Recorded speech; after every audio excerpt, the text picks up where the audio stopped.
I never expected to be invited to Martina's promotion celebration. My future daughter-in-law had made it abundantly clear over the past 2 years that I wasn't part of her vision for my son's life. The invitation arrived via text message, not even a phone call, with a thinly veiled explanation that Daniel had insisted on my inclusion since he would be away in Germany for 2 critical weeks. "Daniel wants you to come since you'll be alone," her message read. "Friday, 8 p.m. at Eloise. Dress appropriately. Dress appropriately."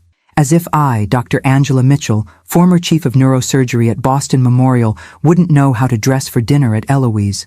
I smiled to myself, remembering the countless charity galas and medical conferences I'd attended throughout my career. Martina Perez had a peculiar habit of underestimating me at every turn. I selected a simple black dress with a single strand of pearls, elegant but understated. At 58, I had no interest in competing with Martina's inevitable display of designer labels and statement jewelry. My son Daniel always said I had quiet class, a description that pleased me far more than he knew. Daniel called from his hotel in Munich that afternoon. "Mom, are you going to Martina's dinner tonight?" he asked, concern evident in his voice despite the distance. "Of course," I assured him. "I wouldn't miss it." "I'm sorry I had to push for this," he sighed. "I know things aren't always easy between you two, but I hate the thought of you alone for 2 whole weeks. My sweet, protective son." At 32, he still lived with me, not out of dependency, but from genuine affection and concern after his father's passing 3 years ago.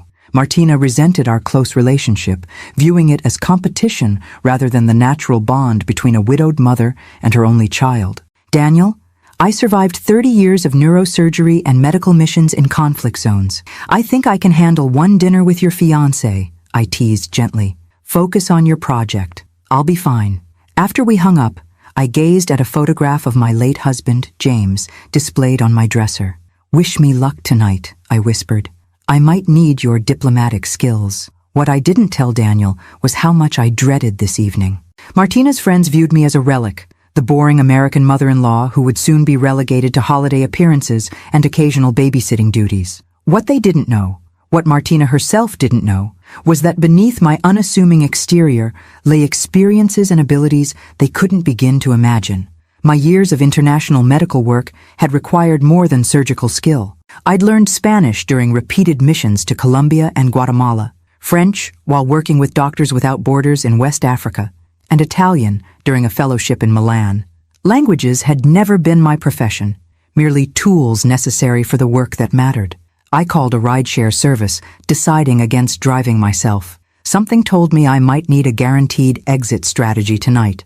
As the car approached Eloise, Boston's newest and most exclusive restaurant, I mentally prepared myself for an evening of polite smiles and careful conversation. What I couldn't possibly prepare for was how dramatically this dinner would change everything. Eloise gleamed with understated luxury, all polished brass, dark wood, and ambient lighting designed to flatter even the most discerning clientele. I spotted Martina immediately, holding court at the center of a large table, her glossy dark hair styled in perfect waves, her red dress a deliberate focal point in the muted restaurant. Her expression flickered briefly when she saw me, annoyance quickly concealed beneath a practiced smile. "Angela, you made it!" she called out, her voice carrying a forced brightness. "Everyone, this is Daniel's mother. Not my future mother-in-law or even Angela Mitchell. Just Daniel's mother, defined solely by my relationship to her fiancé." I smiled warmly, greeting each person as Martina reluctantly made introductions. Her parents, visiting from Miami, 3 friends from her college days, 2 colleagues from her firm. And at the far end, a distinguished-looking man introduced simply as Mr. Thompson, our CEO. "Pleasure to meet you all," I said, taking the empty seat clearly left as an afterthought between Martina's mother and a college friend whose name I'd already forgotten. "Congratulations on your promotion, Martina. Daniel is so proud." She nodded dismissively. "He should be here to celebrate it. This account could transform our firm's international presence." "I'm sure he wanted to be," I replied evenly. "The aerospace project in Munich is equally important to his career." Martina turned away, effectively ending our conversation as she launched into a detailed recounting of her promotion for those who hadn't heard it yet. I engaged in pleasant small talk with her mother, who seemed slightly uncomfortable, but not unkind. The first subtle shift occurred during the appetizer course. Martina, animatedly describing a challenging client situation, paused mid-sentence and switched to Spanish. Tengo que aguantar a esta vieja vaca toda la noche, she said to her friends, rolling her eyes in my direction. Miren cómo come, tan lenta y aburrida como todo lo que hace. I have to put up with this old cow all night. Look how she eats, as slow and boring as everything she does. Her friends laughed nervously, while her parents exchanged uncomfortable glances. Mr. Thompson, focused on his food, seemed oblivious to the sudden language switch. I simply continued eating, maintaining a pleasant expression.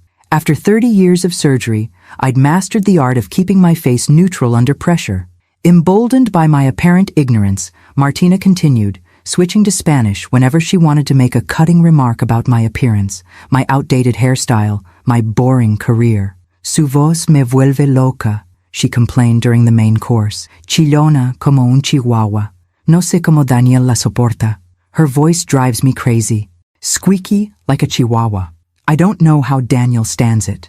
By dessert, she had grown increasingly blatant, describing to her laughing friends how she planned to ensure I would rarely visit once they were married. La pondré en un asilo tan pronto como sea posible, she declared.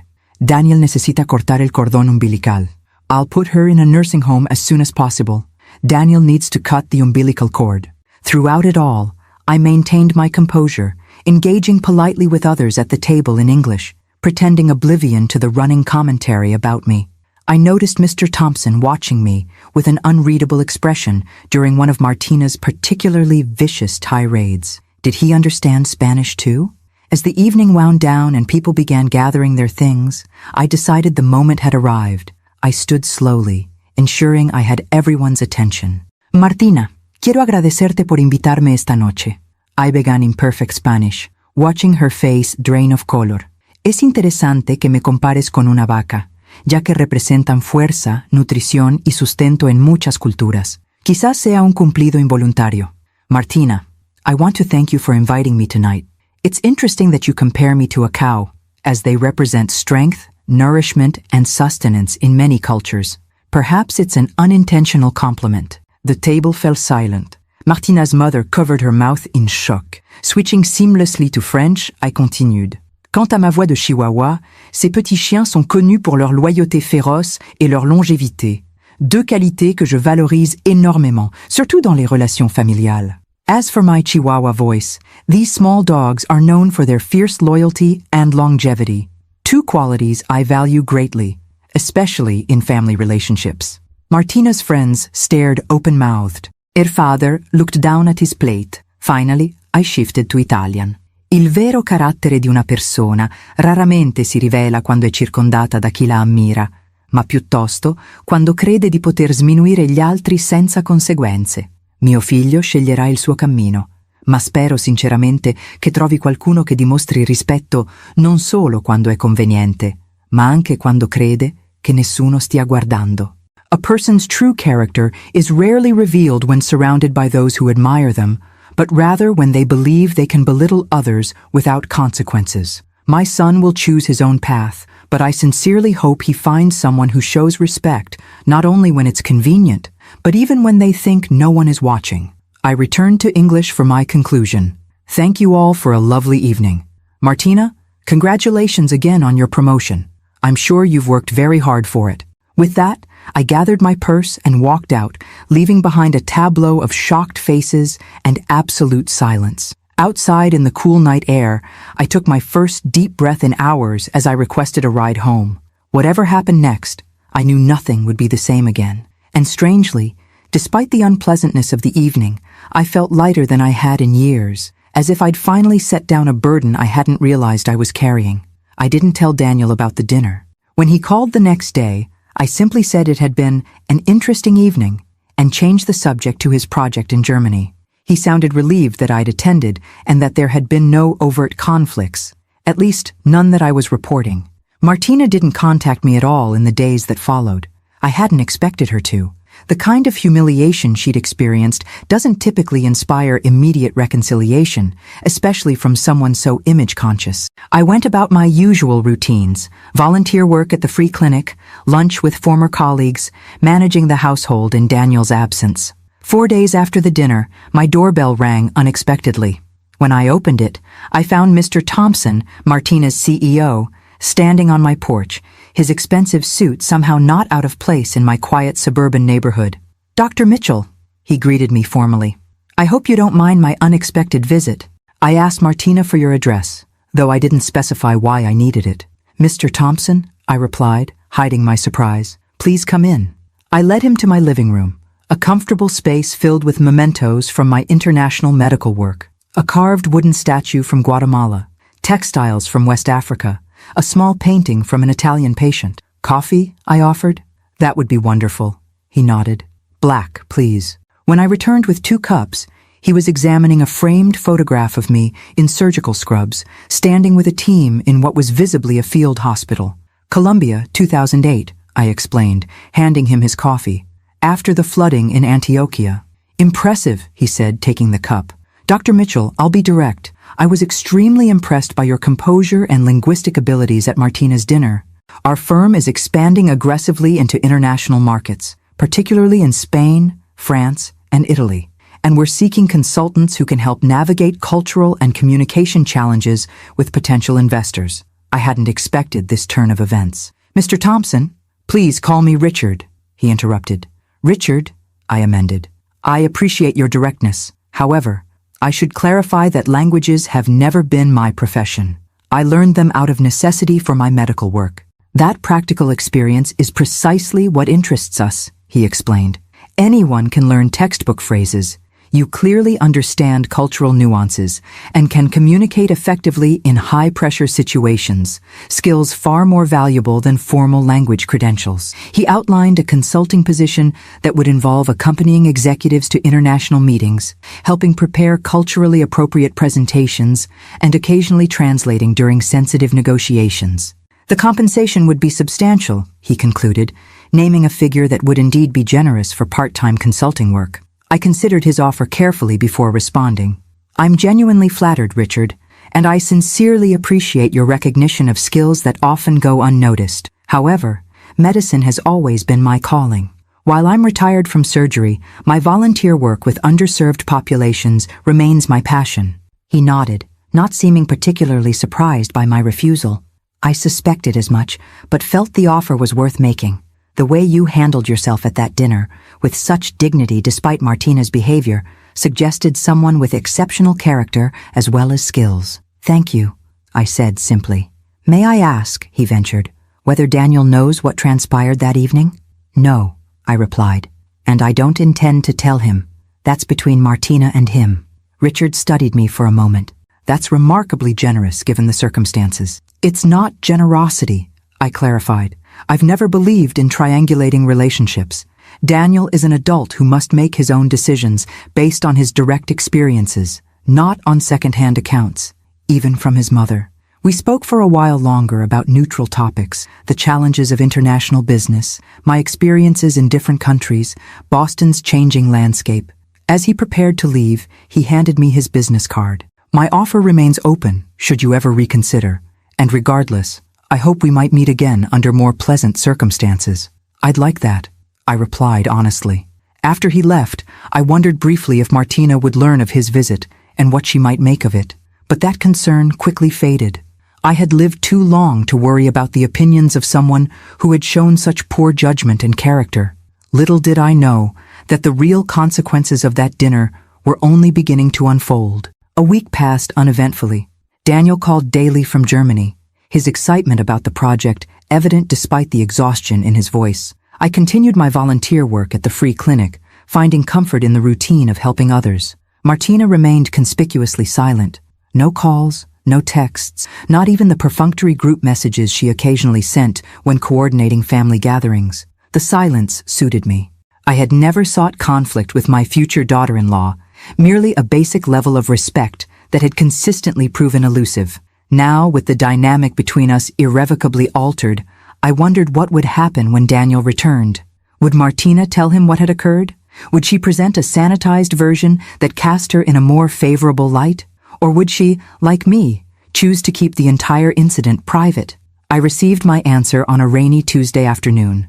I was preparing dinner when my doorbell rang for the second unexpected time that week. Through the peephole, I saw Carlos, one of Daniel's closest friends since college. Though he hadn't attended the fateful dinner, he was close with several of Martina's friends who had been present. "Carlos," I greeted him warmly. "What a nice surprise. Come in out of this rain."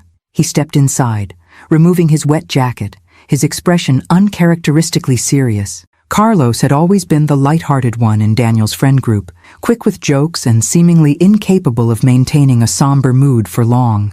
"Dr. Mitchell," he began formally, which immediately alerted me that this wasn't a casual visit. "I need to talk to you about something important."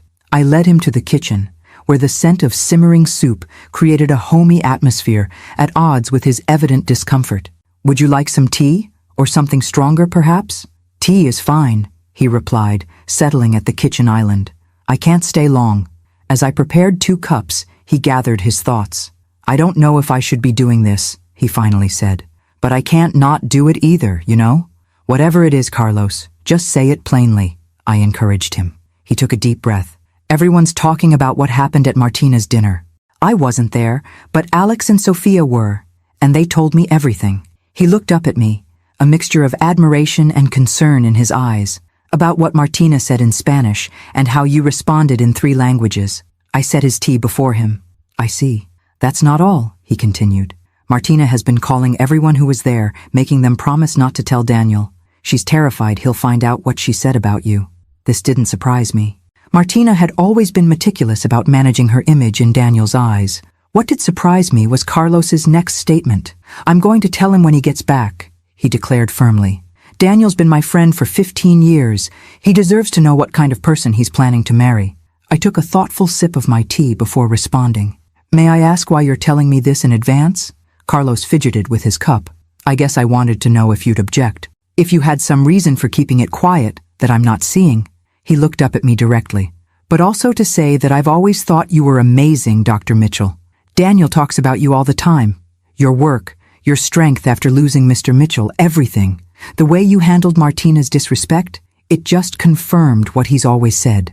His loyalty to my son touched me deeply. Carlos, I appreciate your concern and your friendship with Daniel. I chose not to tell him because I believe relationships should be navigated directly, not through third-party reports." I paused, considering my next words carefully. "However, I won't ask you to keep secrets from him. You must do what your conscience dictates. He deserves better," Carlos said simply. "Not just in how his future wife treats his mother, but in the kind of person he shares his life with. Someone who mocks people behind their backs and then tries to cover it up?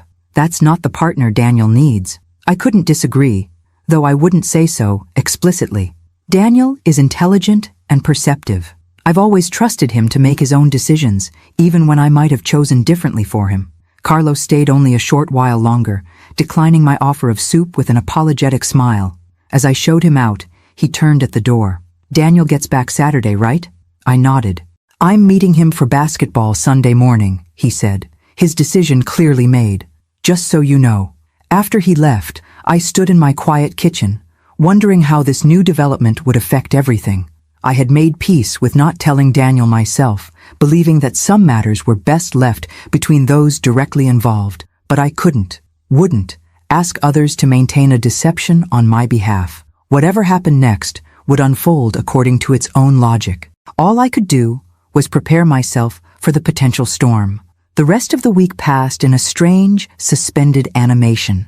I received a formal thank you note from Richard Thompson for meeting with him, along with a generous donation to the free clinic where I volunteered, a gesture that demonstrated both business acumen and personal thoughtfulness. Martina made her first contact since the dinner, a terse text informing me that she and Daniel would be coming for lunch the day after his return to discuss wedding plans.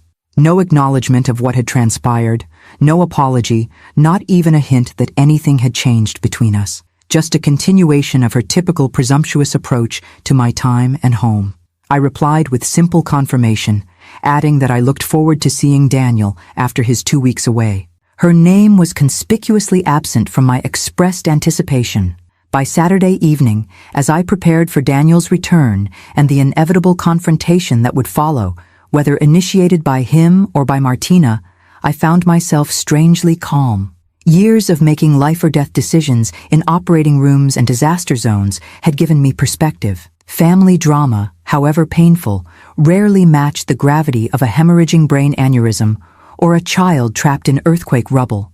Whatever came next, I would face it with the same steady hands that had guided me through decades of surgeries. And perhaps, just perhaps, this painful episode would ultimately lead to better outcomes for everyone involved, especially my son. Daniel arrived home late Saturday night, exhausted but exhilarated from his successful project in Germany. I welcomed him with his favorite meal and minimal questions, sensing he needed rest more than conversation. He mentioned that Martina had wanted to meet him at the airport, but he'd insisted on coming straight home to crash in his own bed before seeing anyone else. "We're having lunch with her tomorrow after my basketball game with Carlos," he told me, stifling a yawn. "She said she texted you about it." "She did," I confirmed simply. "Everything's arranged." He studied me for a moment with the perceptive gaze he'd inherited from his father. "How was her dinner?" "Really?" I maintained my composure. "It was revealing," I replied truthfully. "But you should get some sleep. We can talk more tomorrow." Sunday morning dawned bright and clear. Daniel left early to meet Carlos, giving me a quick hug and promising to be back by noon for lunch with Martina. I prepared his favorite foods, a habit from his childhood that I'd never outgrown, and set the dining room table with deliberate calm, uncertain what the coming hours would bring.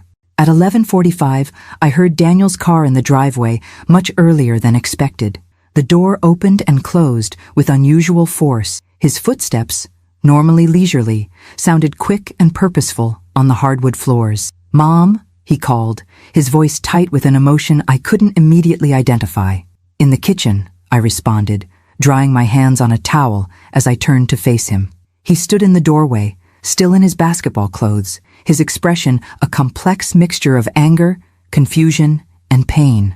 "I need to ask you something, and I need the absolute truth." I nodded, mentally preparing myself. "Always. At Martina's dinner," he began, his voice controlled but strained.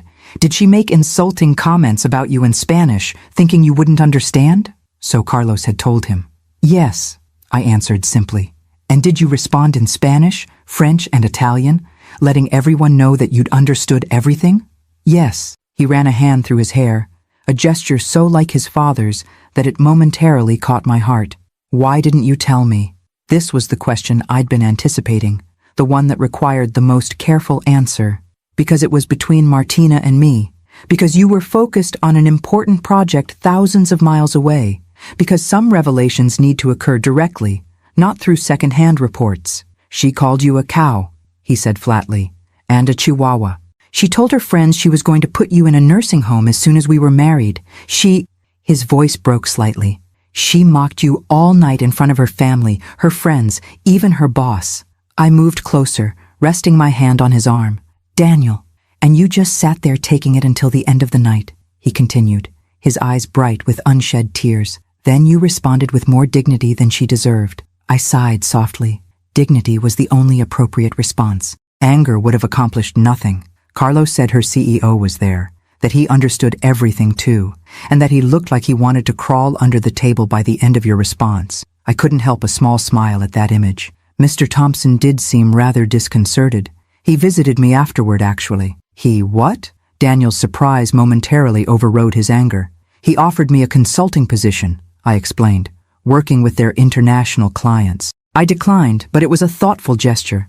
Daniel shook his head in disbelief. "So her boss offered you a job after witnessing her behavior?" He laughed humorlessly. "That's just perfect." The sound of another car pulling into the driveway interrupted our conversation. Martina had arrived for lunch, unaware that her carefully constructed narrative had already collapsed. Daniel's expression hardened. "I need to handle this alone, Mom. Would you mind giving us some privacy?" "Of course," I agreed, understanding his need to confront Martina without my presence complicating matters. "I'll go for a walk. Take all the time you need." As I gathered my phone and keys, the doorbell rang. Daniel squared his shoulders, visibly steeling himself for the confrontation ahead. I slipped out through the kitchen door to the garden path, avoiding what promised to be a painful encounter. My neighborhood offered peaceful walking routes lined with old oak trees and well-maintained gardens. I chose the longest path, giving Daniel ample time while keeping my thoughts firmly in the present, observing spring flowers, greeting neighbors, appreciating the simple pleasure of physical movement. An hour passed before my phone chimed with a text from Daniel. "She's gone. You can come home now." When I returned, I found him sitting alone in the living room, staring at the framed photo of the three of us, Daniel, James, and me, taken on Daniel's college graduation day. His expression was somber but composed. "I broke the engagement," he said without preamble as I sat beside him. I nodded, neither expressing approval nor offering platitudes. This was his decision, and he needed no validation from me. "She denied it at first," he continued. "Said Carlos was lying, that her friends were exaggerating, that you had misunderstood her Spanish." He shook his head. "When I didn't believe her, she switched to saying it was just harmless joking that you took too seriously." "A common defense," I observed neutrally. Then she cried, said she was just stressed about the promotion, about wedding planning, about me being away. His expression hardened again. "When none of that worked, she got angry. Said that you and I have an unhealthy relationship, that you've manipulated me my whole life, that you deliberately humiliated her to drive us apart." I remained silent, allowing him to process the experience in his own way. "The thing is," he said after a moment, "even while she was saying all this, she kept speaking to me as if I were a child who couldn't see through obvious manipulation, as if I couldn't recognize exactly what she was doing because I'd never seen it before." He looked up at me, his eyes clear and certain. "But I have seen it before. Every time she talked about you when you weren't around." I reached for his hand, squeezing it gently. "I told her it was over," he continued, "that I couldn't marry someone who would disrespect my mother, or anyone that way, who would lie so easily, then try to manipulate me when caught." He exhaled slowly. "She didn't take it well." "I imagine not," I said softly. "She said she'd call me when I was thinking clearly again," he added with a grimace, as if this were just a temporary tantrum she needed to wait out. We sat in companionable silence for a while, the weight of what had happened settling around us. Finally, Daniel turned to me with a curious expression. "Mom, why didn't you ever tell me you speak 3 languages fluently?" I smiled slightly. 4, actually. I can manage decent German as well, though it's a bit rusty. He shook his head in amazement. "How did I not know this about my own mother? They were just tools for my work, Daniel, like knowing how to use different surgical instruments. Necessary, but not particularly noteworthy." "I'm starting to think," he said slowly, "that there's a lot more to you than I've ever realized." I smiled at my son, this thoughtful man who had just made a painful but principled decision. Perhaps there's more to both of us than Martina ever understood. The following weeks brought a strange new reality. Daniel's broken engagement created ripples beyond our immediate family circle, affecting his social connections, professional relationships, and daily routines. Martina, true to her word, called repeatedly during the first few days, her approaches cycling predictably through tearful pleas, angry accusations, and calculated reasoning. When none succeeded, she attempted to enlist mutual friends as intermediaries, efforts that faltered when those same friends had witnessed or heard about her behavior at the dinner. Daniel handled the situation with a maturity that made me quietly proud. He remained firm in his decision while refusing to vilify Martina publicly, simply stating that they had fundamental differences in values that couldn't be reconciled. When pressed for details by well-meaning but curious friends, he would say only that sometimes you see someone clearly for the first time and you can't unsee it. I maintained my own discretion, deflecting questions with practiced ease. This restraint wasn't calculated. I had no desire to fuel gossip or exacerbate an already painful situation. My years in medicine had taught me that dignity often lies in what remains unsaid. 3 weeks after the broken engagement, Daniel received an unexpected call from Richard Thompson. "Mr. Thompson wants to meet with me," he told me that evening, his expression puzzled. "Martina's boss. He says it's not about her, but he wouldn't elaborate further." "Are you going to meet him?" I asked, curious despite myself. "I think so," Daniel replied. "He's well respected in the industry. Whatever he wants to discuss, it can't hurt to listen." The meeting was scheduled for the following day at Richard's club. The same exclusive establishment where Martina's fateful dinner had taken place. The irony wasn't lost on either of us. Daniel returned from the meeting with news that surprised us both. "He offered me a job," he said, still sounding slightly bewildered. "Leading the engineering division of their new aerospace initiative. It would mean relocating to their Chicago office, but the position is substantial." "That's quite unexpected," I acknowledged, especially given the circumstances. "He said it had nothing to do with Martina or the broken engagement," Daniel continued. "Apparently he's been following my work for months. The German project was the final confirmation he needed that I was the right person for this position." I studied my son's expression, noting the mixture of professional pride and personal conflict. "And what do you think?" "The opportunity is incredible," he admitted. "Better than anything I could hope for locally, at least for the next 5 years. But it would mean leaving Boston," I finished for him. "Leaving me." He nodded, the conflict evident in his eyes. I told him I needed time to consider it. We sat in thoughtful silence for a moment before I spoke again. "Daniel, what would you do if I weren't part of the equation? If you were making this decision based solely on your professional goals and personal happiness?" He considered this carefully. "I'd take it," he finally said. "It's exactly the kind of challenge I've been working toward. The team is world-class. The technology is cutting edge." He sighed. "But you are part of the equation, Mom. Especially now with Dad gone. I don't want to leave you alone." "I've never wanted to be the reason you limit yourself," I said gently. "Not when you were 18 and considering colleges, not when you were 24 and debating that fellowship in California, and certainly not now." "It's different now," he insisted. "After Dad died. After your father died," I interrupted softly. "I grieved. We both did. And having you close during that time was a tremendous comfort." I reached for his hand. "But James would be the first to tell you that building your life around protecting me from loneliness isn't what either of us would want for you." Daniel's expression suggested he remained unconvinced. "What would you do if I moved to Chicago?"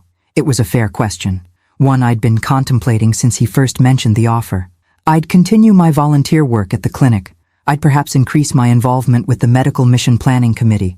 I might even—" I hesitated, surprising myself with the thought that had suddenly emerged. "I might even consider Mr. Thompson's consulting offer if it's still open. Working remotely, of course." Daniel's eyebrows rose. "You'd do that?" "It would be part-time," I clarified, "and it would allow me to use skills that have been dormant for too long. The clinic work fulfills my need to contribute medically, but the languages, the cross-cultural experience, those have been largely unused since I retired." "You're serious," he said, studying me with new understanding. "I'm considering it," I amended. "The point is, Daniel, I have options. I have interests, capabilities, and a support network that extends beyond you." "As it should." He nodded slowly, processing this perspective. "I'll think about it," he promised, "but I won't make any decisions without thorough consideration." 2 days later, an elegant cream envelope arrived by courier. Inside was a handwritten note from Richard Thompson. "Dr. Mitchell, I hope you'll forgive this direct communication. I've recently spoken with Daniel about a position with our firm. A conversation, I assure you, was based solely on his professional qualifications, which are exceptional. I understand his hesitation regarding relocation, given your close relationship. While I would never presume to influence family matters, I wanted to reiterate that my offer to you remains open, with flexible terms that could accommodate remote work and a schedule of your choosing. Perhaps you might consider visiting our Chicago offices together, allowing both of you to explore possibilities without immediate commitment. With sincere respect, Richard Thompson." The note was thoughtful, strategic, and subtly persuasive, exactly what one would expect from a successful CEO. I found myself smiling at his approach, appreciating both its transparency and its underlying recognition of what truly mattered to Daniel. That evening, I placed the note on the kitchen counter where Daniel would see it when he returned from his run. This wasn't a decision I could or should make for him, but I could ensure he had all relevant information. When he found it, he read it twice before looking up at me. "He's persistent," he observed with a hint of admiration. "He's successful for a reason," I replied. "Good leaders recognize talent and find ways to acquire it." Daniel tapped the note thoughtfully. "Would you consider it? Going to Chicago to look at their operation?" "I would," I answered honestly. "Not because I want to influence your decision, but because I'm genuinely curious about the opportunity he's proposing for both of us." A slow smile spread across Daniel's face, the first unguarded smile I'd seen since the broken engagement. "Then let's go to Chicago." As I prepared for bed that night, I found myself reflecting on the strange, unpredictable path that had led us here. What had begun with Martina's cruel comments in Spanish had somehow opened doors neither Daniel nor I had anticipated. The painful revelation of her true character had freed him from what would have been an unhappy marriage. And perhaps, just perhaps, it had also freed me from the comfortable but limited role I'd occupied since retirement. Sometimes, I thought, as I drifted toward sleep, the most hurtful moments contain unexpected gifts, not because the hurt itself has value, but because how we respond to it can lead us to places we might never otherwise have discovered. Chicago greeted us with its characteristic blend of Midwestern warmth and urban sophistication. Richard had arranged for a car to meet us at the airport, a driver who navigated the city's congested streets with practiced ease while pointing out landmarks and neighborhoods we passed. Our accommodations, a sleek two-bedroom suite in a downtown hotel overlooking Lake Michigan, reflected the same thoughtful attention to detail that had characterized all our interactions with him thus far. "This is a bit more elaborate than I expected for a job interview," Daniel observed as we settled into the spacious living area between our separate bedrooms. "It's not just a job interview," I reminded him. "It's a recruitment strategy. There's a difference." "You sound like you've been on the other side of this process," he noted with curiosity. I smiled slightly. "I've headed a few recruitment committees in my time. The best surgical talent doesn't just appear at your door. You have to convince them that your hospital offers something unique." I gestured at the impressive view. "The principle is the same, just with different trappings." Our itinerary for the next 2 days was carefully structured, yet not overwhelming. Morning meetings at the company headquarters, afternoon tours of residential neighborhoods that might interest Daniel, and evening dinners with key team members he would be working with. For me, Richard had arranged separate meetings with the International Relations Department, along with a visit to a free medical clinic similar to the one where I volunteered in Boston. To understand the local healthcare landscape, the briefing material explained, and explore potential volunteer opportunities should you decide to relocate. The implication was clear without being presumptuous. They wanted both of us, and they'd thought carefully about what would matter to each of us individually. The company headquarters occupied the upper floors of a gleaming skyscraper in the downtown business district. As we entered the soaring lobby with its marble floors and contemporary art installations, I sensed Daniel's growing excitement. This was a world-class operation, and the opportunity to lead a division at his age represented a significant career acceleration. Richard met us personally, extending the courtesy of greeting me first, despite Daniel being the primary recruitment target. "Dr. Mitchell, I'm delighted you could join us. And Daniel, welcome to what I hope might become your professional home." The morning unfolded with precision.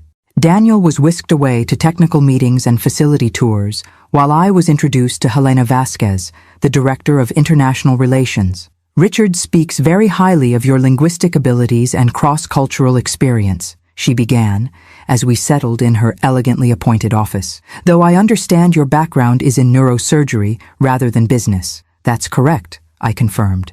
"Languages were tools for my medical work, not my primary expertise." "In my experience," Helena replied with a knowing smile, "the most valuable consultants are those who've applied their skills in high-stakes real-world situations rather than theoretical contexts. A surgeon who can explain complex medical procedures to frightened patients in their native language understands communication on a level that most business professionals never achieve." We spent the next 2 hours discussing the company's international expansion goals, the specific cultural challenges they'd encountered, and the role they envisioned for someone with my unique combination of experiences. The position would be part-time and primarily remote, with quarterly visits to Chicago and occasional international travel for particularly sensitive negotiations. "We're not asking you to become a full-time business consultant," Helena clarified. "Rather, we'd like access to your perspective and abilities on an as-needed basis. The compensation would reflect the value we place on that access, not the hours worked." It was a thoughtfully crafted proposal that acknowledged my primary commitment to medical volunteer work while offering a new avenue for applying underutilized skills. I found myself genuinely intrigued by the possibility. "I'll need time to consider it," I told her honestly. And naturally, my decision would be influenced by Daniel's. Of course, she nodded, though I hope you know that the offer stands independently. Richard was impressed by you before he ever met your son. The scheduled tour of the local free clinic proved equally enlightening. The facility was larger and better equipped than the one in Boston, with dedicated specialists volunteering weekly and a robust program for treating undocumented immigrants who couldn't access traditional health care. The medical director, upon learning of my background, immediately outlined multiple ways my surgical expertise and language skills could benefit their patient population. We have a significant Spanish-speaking community, she explained, and our French-speaking African immigrant population has grown substantially in recent years. Volunteer physicians who can communicate directly with patients are worth their weight in gold.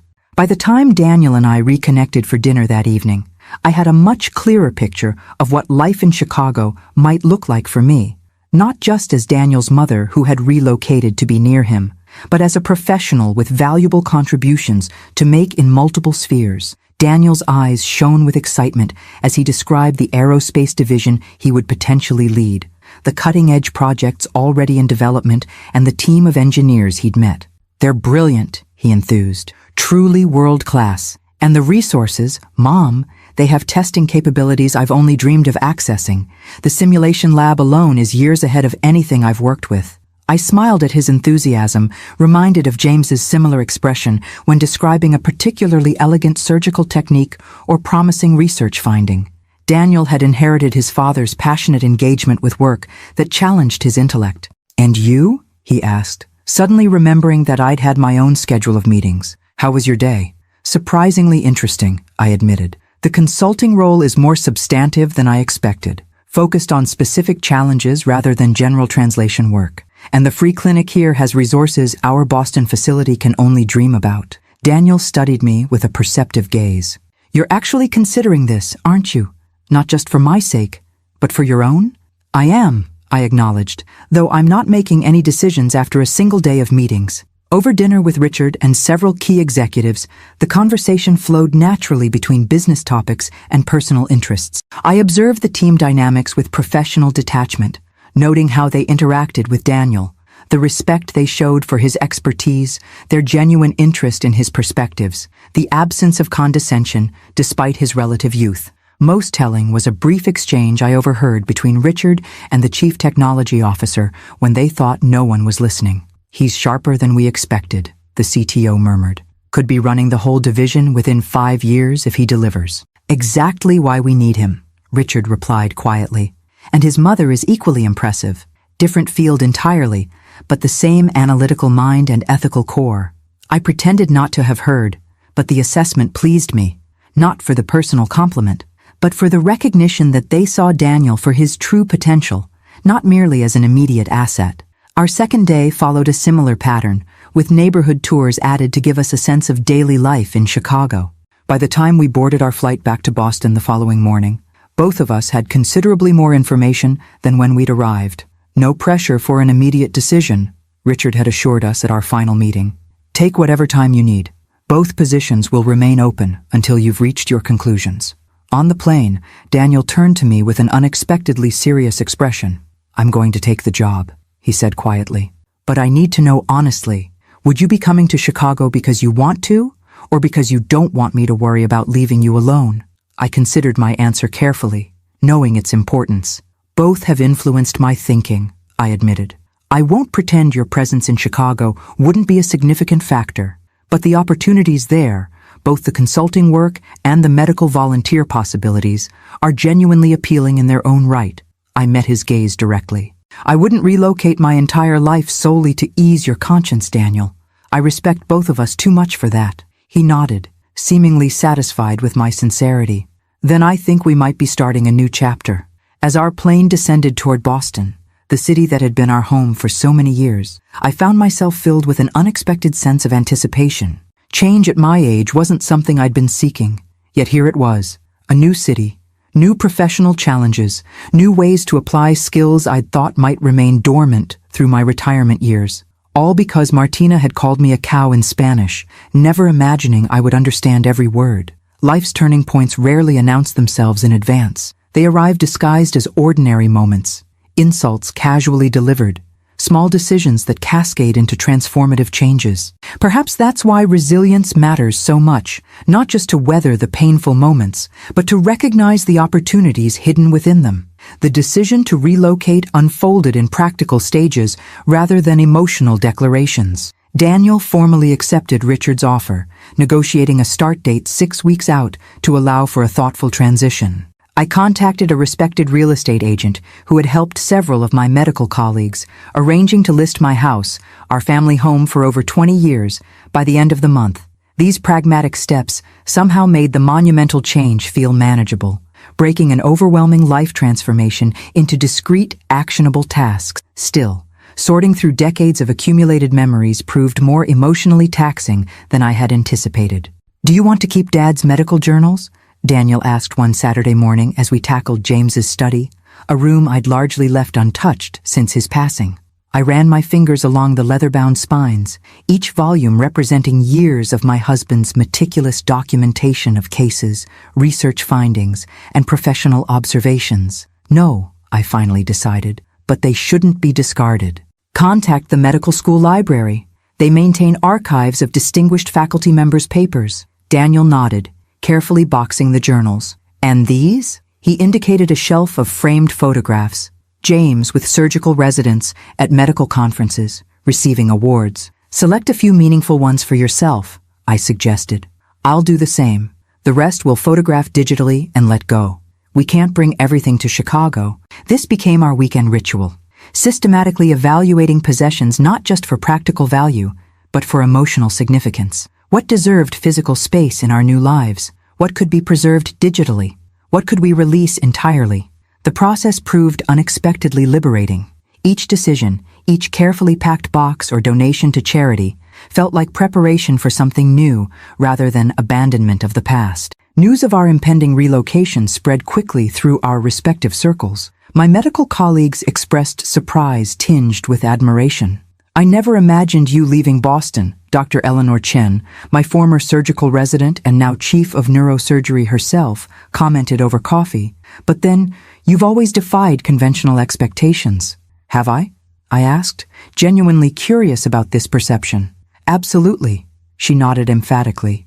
Female neurosurgeon in the 1980s, balancing motherhood with department leadership, pioneering minimally invasive techniques when everyone else was resistant, and now reinventing retirement completely. She smiled warmly. "You've been my professional role model for 20 years, Angela.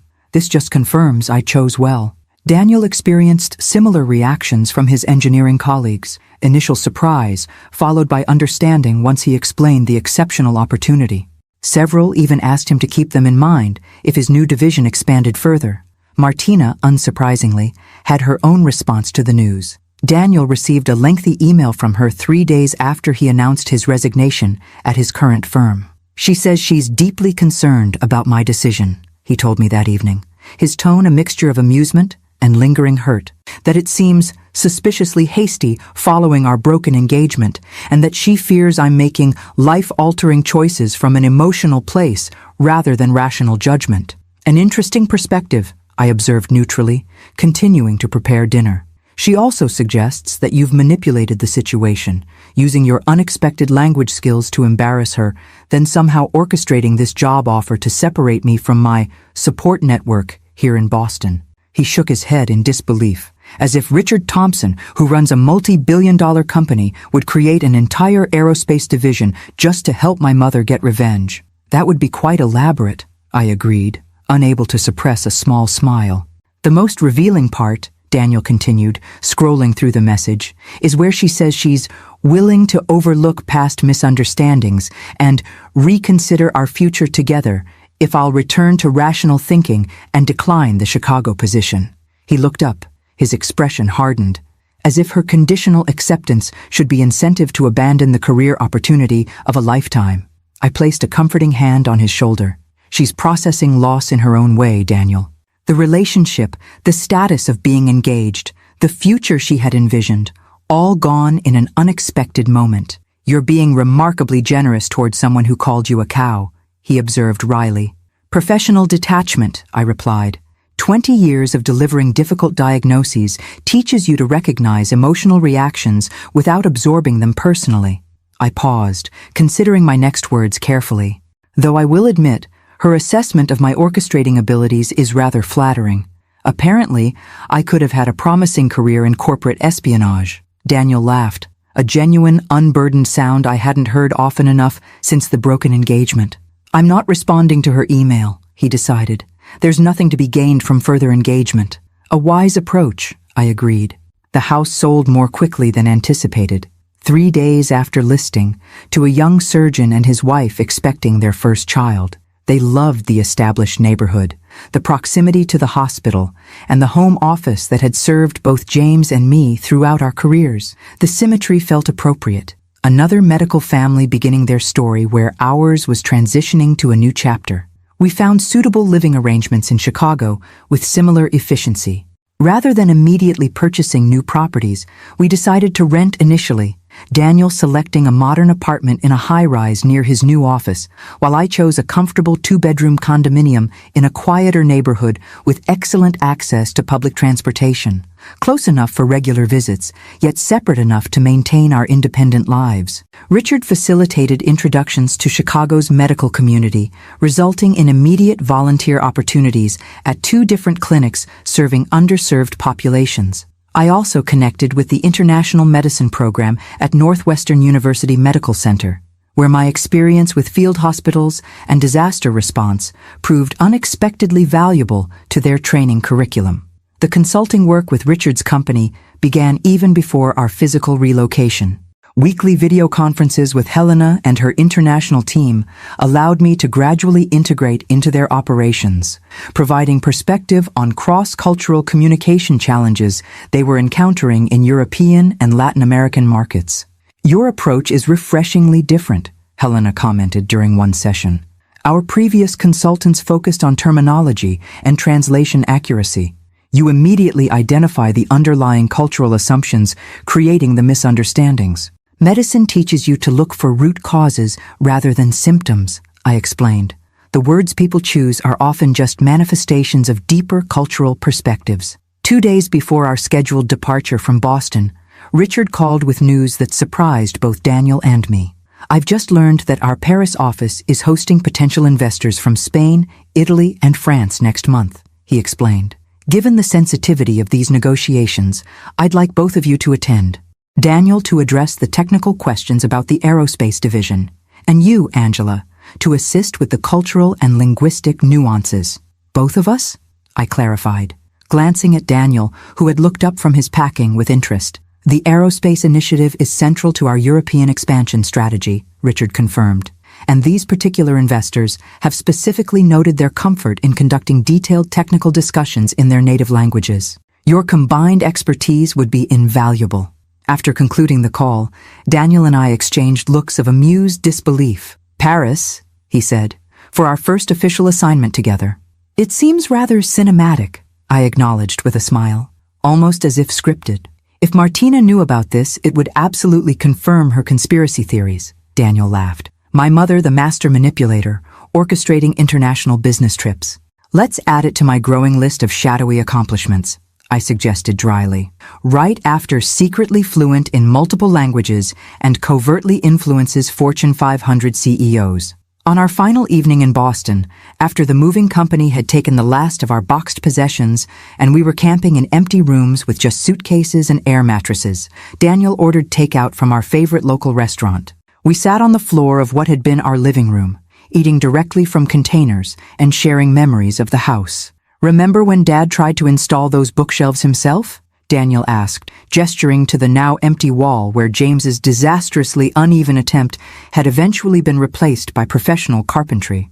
He was so determined, I recalled fondly. 3 advanced degrees, could perform microscopic surgery on the human brain, but completely defeated by a level and power drill. He would have loved this, you know, Daniel said after a thoughtful pause. Not just the Chicago opportunity, but seeing you embrace something completely new at this stage of life. He would have been first in line to help pack, I agreed.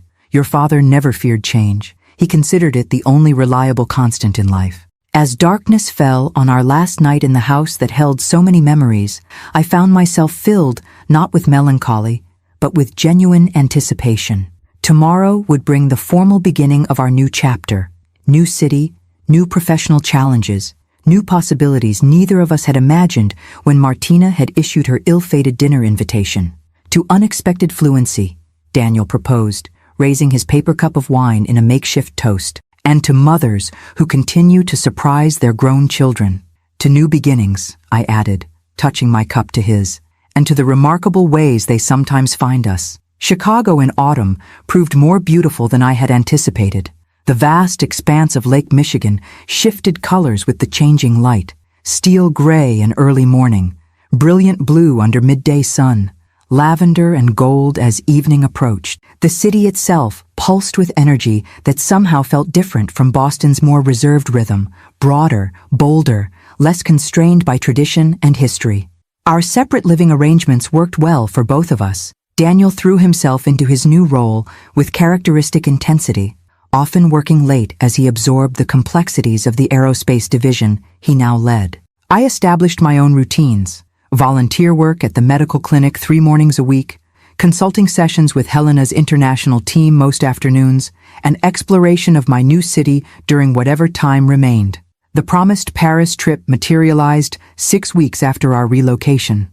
We traveled separately, Daniel departing directly from a conference in Germany, while I flew from Chicago, upgrading to business class using points accumulated during my surgical career, but rarely utilized until now.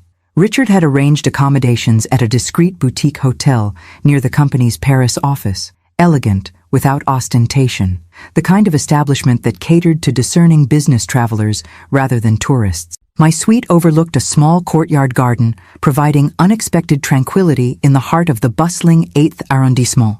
Daniel and I met for dinner the evening before our scheduled meetings, comparing notes on our respective preparations. He had spent the day reviewing technical specifications and investment projections, while I had refreshed my French medical terminology, which differed significantly from the business vocabulary I would need for these negotiations. "Nervous?" he asked, as we enjoyed expertly prepared coq au vin at a restaurant Richard had recommended.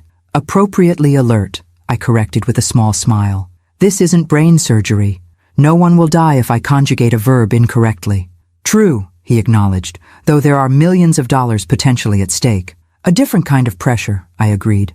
"But after decades of life or death decisions, I find financial stakes remarkably less stressful." The following morning brought our first surprise. As we entered the conference room at the Paris office, we were greeted not only by Richard and the expected French executives, but also by a face I instantly recognized despite having seen it only once before. Martina's mother, Claudia Perez, stood conversing with Richard near the refreshment table.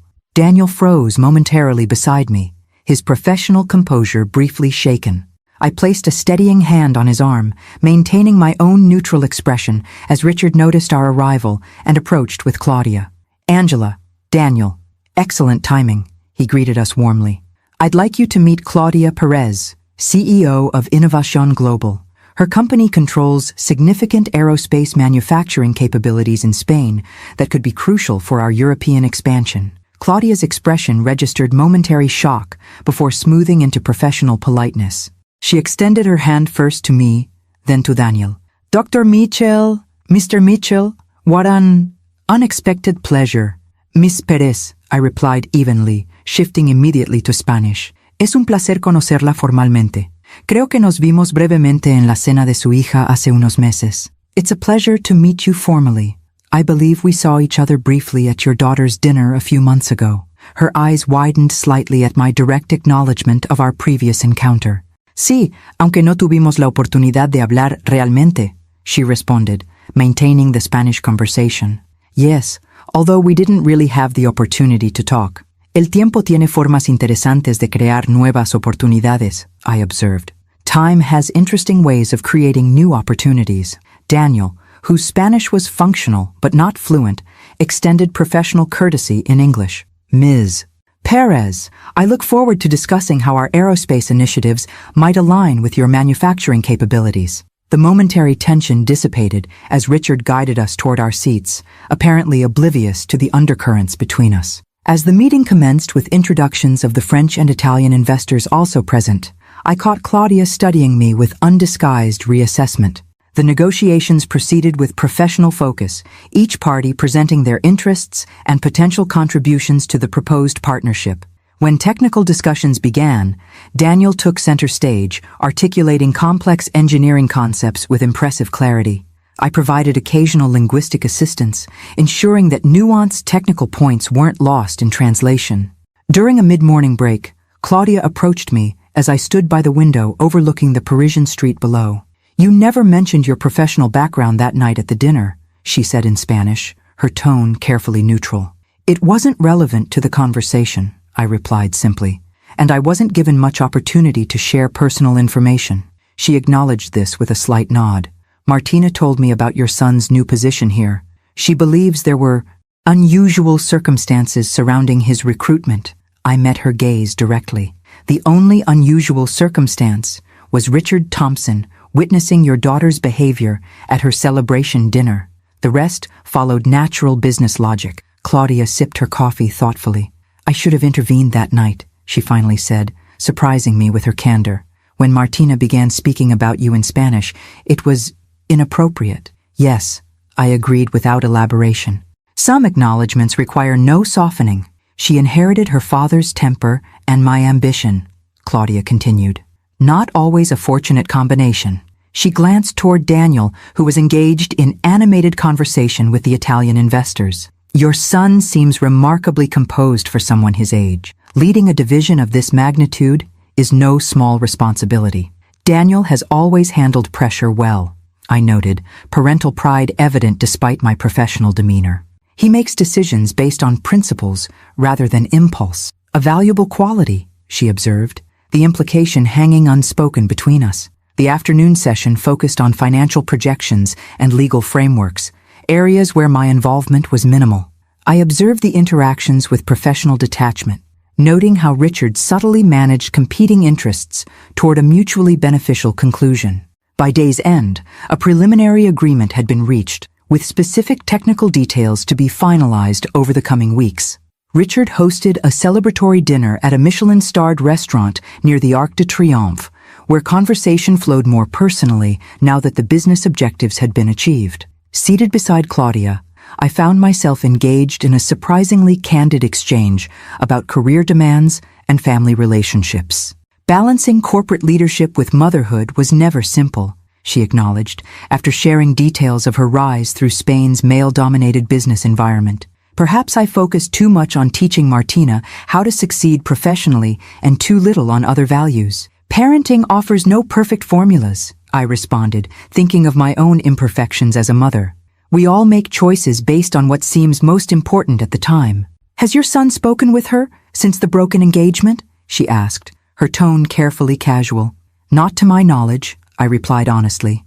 "Daniel tends to make clean breaks when trust is damaged." Claudia nodded slowly. "A quality Martina might benefit from developing." She hesitated before adding, "She is not handling the situation well. Her professional performance remains excellent, but personally, she seems unable to process what happened." I felt an unexpected twinge of compassion. Despite Martina's behavior, she was still someone's beloved daughter, struggling with consequences she hadn't anticipated. "Time often provides perspective that isn't immediately available," I offered. "Neither condemnation nor absolution." "Perhaps," Claudia agreed, "though some lessons are harder to learn than others." As the evening concluded and we prepared to return to our respective hotels, Richard approached with evident satisfaction. "A successful first collaboration," he observed. "I had a feeling you two would work well together." Daniel and I exchanged a brief glance of shared amusement at his obliviousness to our complicated connection. "Sometimes the most unexpected partnerships prove most productive," I replied diplomatically. Later, walking with Daniel along the Seine as lights sparkled on the dark water, I shared the essence of my conversation with Claudia. "She seems more self-aware than her daughter," he observed, "though that's a fairly low bar to clear. Most parents recognize their children's flaws, even when they can't fully correct them," I noted. "Did working with her mother create difficulties for you?" "Surprisingly, no," he replied after a thoughtful pause. "Claudia is clearly competent and straightforward. Nothing like Martina in a professional context." He glanced at me with curiosity. "What about you? Was it uncomfortable navigating that unexpected connection? It was illuminating, I decided. Seeing the mother helped me better understand the daughter, not excuse her behavior, but contextualize it. We stopped at a viewing point overlooking the illuminated Notre Dame Cathedral, its reconstructed spire reaching skyward after the devastating fire years earlier. Life rarely follows expected paths, I mused, gesturing toward the cathedral. Destruction sometimes leads to renewal. Painful endings create space for new beginnings. Very philosophical, Mom, Daniel teased gently. Blame Paris, I replied with a smile. The city inspires contemplation. As we continued our evening stroll through a city neither of us had expected to be visiting in such a capacity, I reflected on the extraordinary chain of events that had brought us here. A cruel comment in Spanish at a dinner table had triggered a sequence that transformed both our professional trajectories and now, improbably, placed us in direct business relationship with the mother of the woman who had inadvertently catalyzed everything. If I believed in fate, I might have seen some cosmic symmetry in this development. As a surgeon, however, I'd always trusted in cause and effect rather than destiny. The logical progression of events following initial conditions, modified by human choices along the way. Perhaps that was the most important lesson emerging from this unexpected chapter. We cannot control all circumstances that affect our lives, but we absolutely determine our responses to them. Martina had chosen cruelty and deception when faced with discomfort. Daniel had chosen integrity when confronted with painful truth. And I had chosen to embrace new possibilities rather than cling to familiar limitations. The outcomes reflected those choices, not cosmic justice, but natural consequences flowing from individual decisions made at critical moments.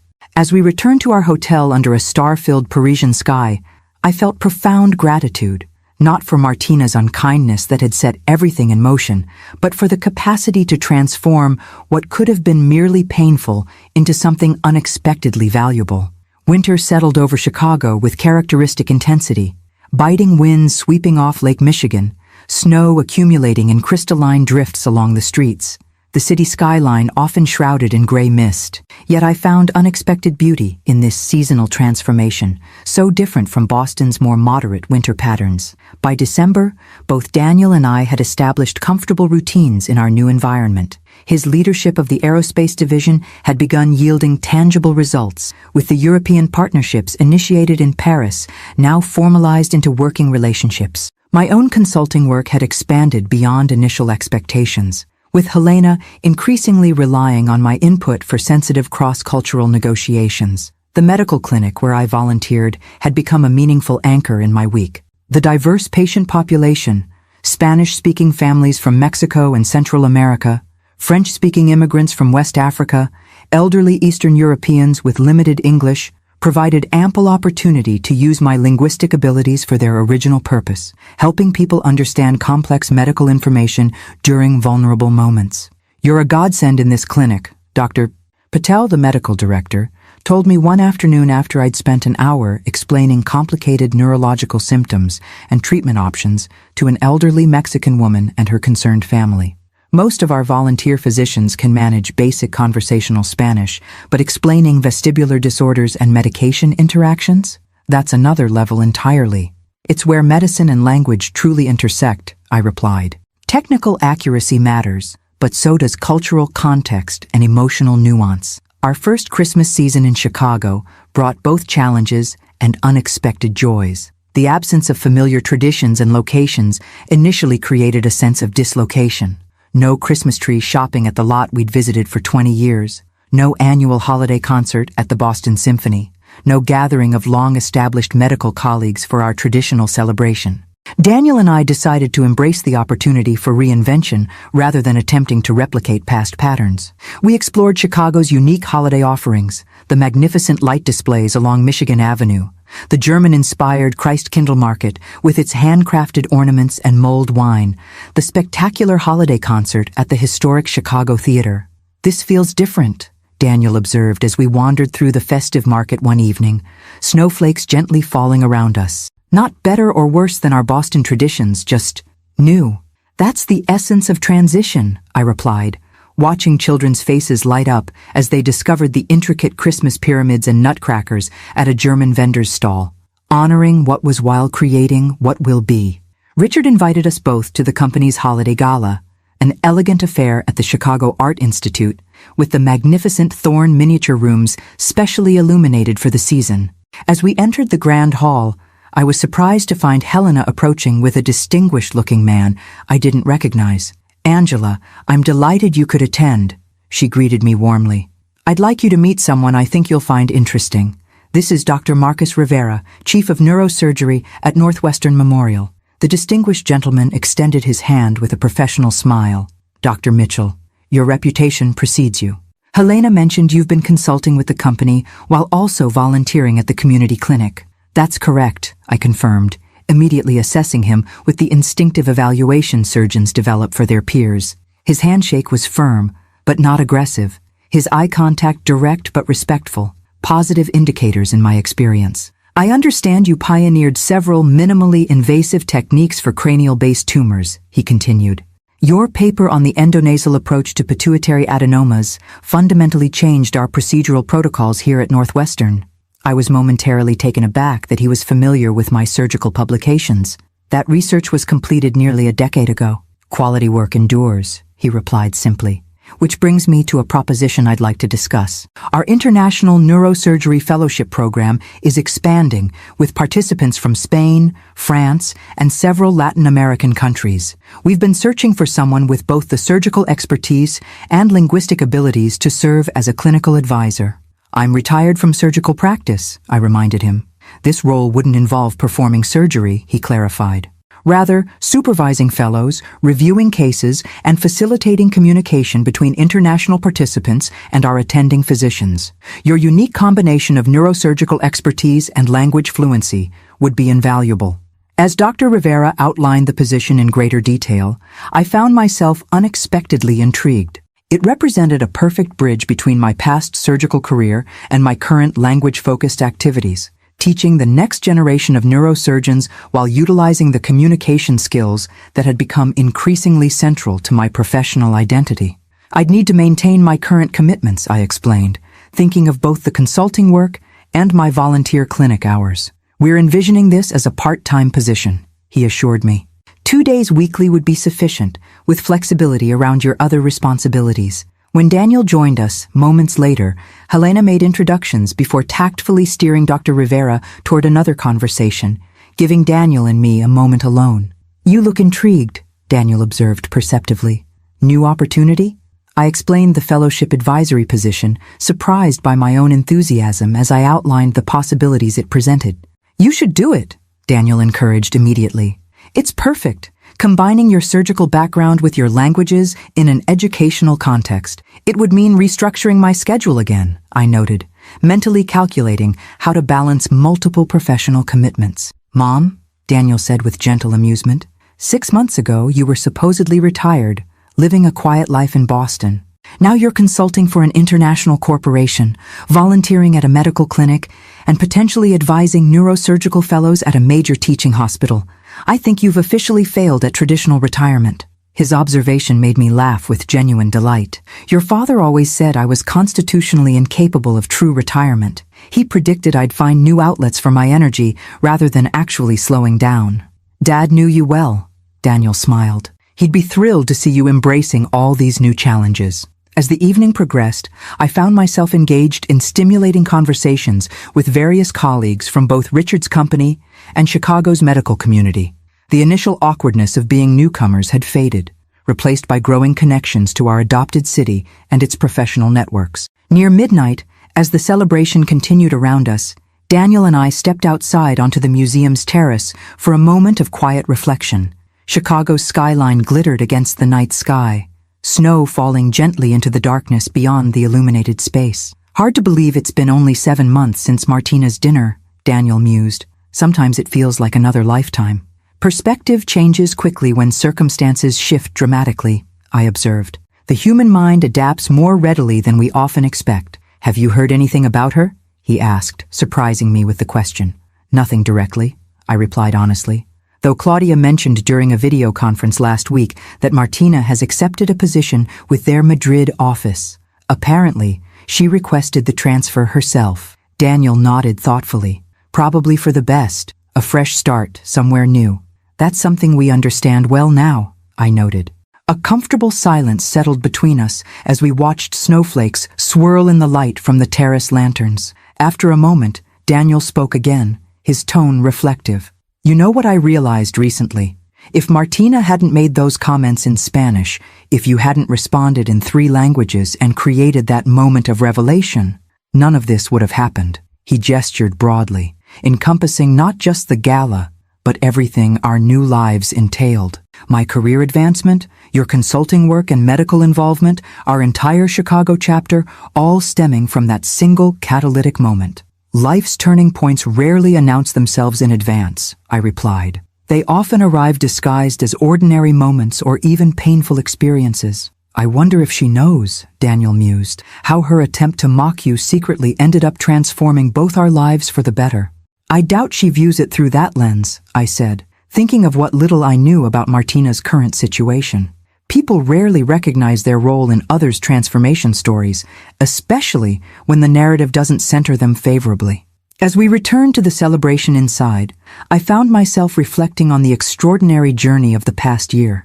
What had begun with cruel words in Spanish had culminated in this moment, standing in one of Chicago's cultural treasures, surrounded by new colleagues and possibilities, my son thriving professionally beside me, both of us engaged in work that challenged and fulfilled us in unexpected ways. The final conversation of the evening came as we were preparing to leave. Richard approached with 2 flutes of champagne, offering a private toast away from the larger gathering. To new beginnings and unexpected journeys, he proposed, raising his glass, and to the remarkable ways language can change lives, sometimes through understanding, sometimes through revelation. The knowing glint in his eye suggested he had always been more aware of the Martina connection than he had let on. You knew from the beginning, didn't you? I asked directly, about what happened at that dinner. His slight smile confirmed my suspicion. Let's just say I recognize valuable talent when I see it, whether demonstrated through professional expertise or through handling difficult situations with exceptional grace. As Daniel and I shared a taxi home through snow-covered streets, I felt a sense of completion that had nothing to do with endings and everything to do with proper alignment, like a complex surgical procedure where the final suture brings all elements into their correct relationship. Martina had unwittingly given me a gift that evening months ago. Not through her intended cruelty, but through creating circumstances that revealed possibilities I might otherwise never have discovered. Her mistake, assuming I wouldn't understand her Spanish insults, had ultimately opened doors for both Daniel and me that we hadn't even known existed. There was a certain poetic justice in that outcome, though I took no pleasure in whatever difficulties Martina might be experiencing in Madrid. True resolution doesn't require another's suffering. Only the recognition that our responses to adversity often matter more than the adversity itself. As we arrived at my condominium building, Daniel hugged me goodnight with unusual intensity. "Merry Christmas, Mom," he said softly. "I'm so glad we're here, in Chicago, in this moment, in this new chapter, together." "So am I," I replied with complete sincerity. Every unexpected word of it. 1 year to the day after Martina's fateful dinner, I found myself in an unexpected location, standing before an audience of medical students and international fellows at Northwestern Memorial Hospital, delivering a guest lecture on cross-cultural communication in neurosurgical settings. The fellowship advisor position, Dr. Rivera had proposed during the holiday gala, had evolved into a more comprehensive role than either of us had initially envisioned, encompassing not just clinical oversight, but also formal educational components. The language of medicine is universal in its technical aspects, I explained to the attentive faces before me, but the language of healing transcends mere terminology. It requires understanding cultural contexts, family dynamics, and the unique narratives patients bring to their medical experiences.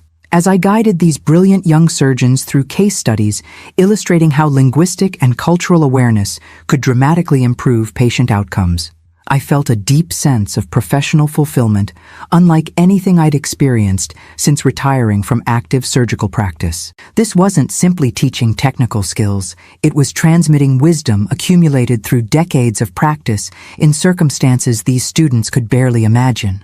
Dr. Mitchell, a Colombian neurosurgical fellow asked during the Q&A session. How did you develop such precise medical Spanish? The colloquialisms and regional variations you use when speaking with patients from different Latin American countries are remarkably specific. I smiled, considering how to answer without delving into the complete story that had led me here. Necessity and immersion, I replied.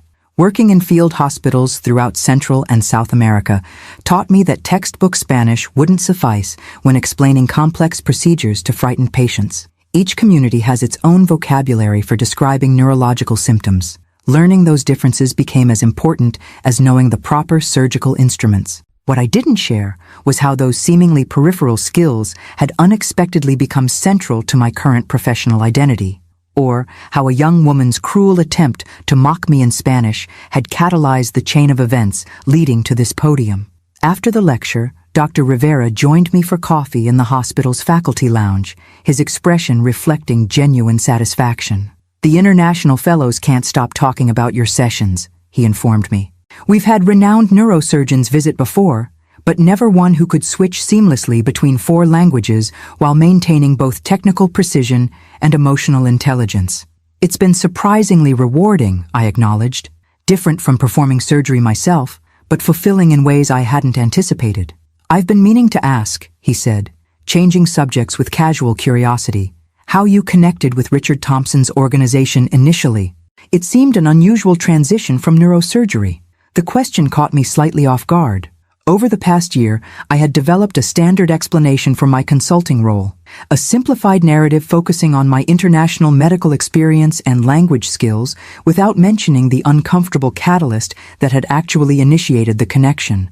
But something about this moment, perhaps the anniversary of that pivotal dinner, perhaps the genuine connection I'd developed with Dr. Rivera as a respected colleague, prompted me toward greater candor. It began with my son's former fiancée insulting me in Spanish at a dinner, not realizing I understood every word, I said, surprising myself with the directness of my response. When I responded in 3 languages at the end of the evening, her boss, Richard Thompson, was present and impressed by how I handled the situation. Dr. Rivera's eyebrows rose slightly, but his expression remained professionally neutral. That's considerably more interesting than the typical networking story. Life rarely follows predictable narratives, I observed with a small smile. The moments that most significantly alter our trajectories often arrive disguised as entirely different experiences. A philosophy I found repeatedly confirmed in both medicine and life, he agreed. Though few transformative moments involve multilingual revelations at dinner parties. His understated humor made me laugh, a genuine, unguarded moment of connection that felt surprisingly comfortable. Dr. Rivera had proven himself a thoughtful colleague over the past months, respected throughout the hospital for both his surgical expertise and his humanistic approach to medicine.